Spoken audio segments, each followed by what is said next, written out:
हम में से बैठा हुआ कोई भी इंसान किसी एक सीट का उम्मीदवार नहीं है। इलेक्टोरल बॉन्ड के नाम पर चंदा दो और धंधा लो, ये खेल चल रहा था। देश को बांटने की साजिश चल रही थी। जाति को जाति से लड़ाओ, धर्म को धर्म से लड़ाओ, तो आने वाली पीढ़ी हमसे पूछेगी कि हम क्या कर रहे थे। महत्वपूर्ण है इस देश की संविधान के शासन को बचा करके रखना। अगर इस देश में संपत्ति पैदा हो रही है तो उस पर महिलाओं का भी अधिकार है कि हम देश में 543 सीटों पे चुनाव लड़ रहे हैं। हम में से बैठा हुआ कोई भी इंसान किसी एक सीट का उम्मीदवार नहीं है।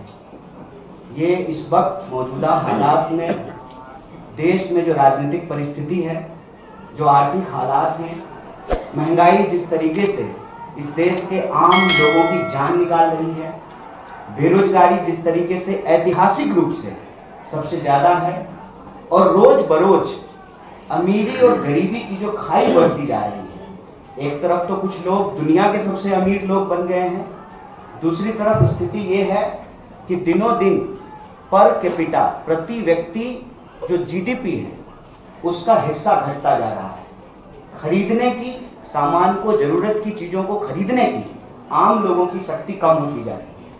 हमको लगता है कि विकास के जिस गति को यूपीए सरकार ने आगे बढ़ाया था, न सिर्फ उस पर विराम लगाई गई है, बल्कि जो देश में धन संपत्ति पैदा हुआ पिछले 20 सालों में, 10 साल के भीतर ही उसको निचोड़ करके कुछ गिने चुने 2-4 लोगों की तिजोरियों में पहुंचा दिया गया है। एक नौजवान होने के नाते, इस देश का एक साधारण नागरिक होने के नाते, यह हमारी जिम्मेवारी है कि हमको आने वाली पीढ़ियों को जवाब देना पड़ेगा कि जब देश लुट रहा था, इलेक्टोरल बॉन्ड के नाम पर चंदा दो और धंधा लो, ये खेल चल रहा था, तब हम क्या कर रहे हैं। जब इस देश को अंग्रेज की नीतियों के तहत फूट डालो और राज करो, देश को बांटने की साजिश चल रही थी, जाति को जाति से लड़ाओ, धर्म को धर्म से लड़ाओ, तो आने वाली पीढ़ी हमसे पूछेगी कि हम क्या कर रहे थे। तो मैं पहली बात आपसे कहना चाहता हूं, हम तमाम बैठे हुए लोगों के लिए एक सीट बनना, एक सीट प्राप्त करना, एक एमपी बनना महत्वपूर्ण नहीं है। महत्वपूर्ण है इस देश की संविधान के शासन को बचा करके रखना, जिसको कांग्रेस पार्टी ने बनाया, जिसको महात्मा गांधी के आदर्शों पे बनाया गया, डॉक्टर बाबा साहब भीमराव अंबेडकर के आदर्शों पे बनाया गया, जिसके विजन पे यह देश चला। पंडित जवाहरलाल नेहरू रोज उनको देश की सर्वोच्च संस्था में गाली गलौज की भाषा इस्तेमाल करना, उसके खिलाफ में देश के इतिहास को तोड़ मरोड़ करके इसलिए पेश किया जा रहा है ताकि इस देश के नौजवानों का भविष्य छीना जा सके। इसीलिए हम यहाँ इस प्रेस कॉन्फ्रेंस में किसी व्यक्ति पर कोई टीका टिप्पणी करने के लिए नहीं आए।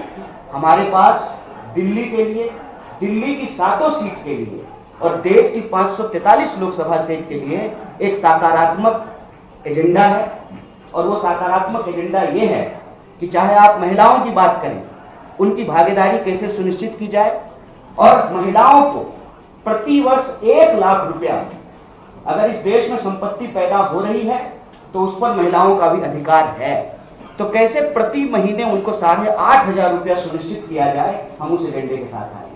नौजवानों को जो पढ़े लिखे हुए हैं, अगर डिग्री है तो नौकरी है, इसकी गारंटी कैसे की जाए।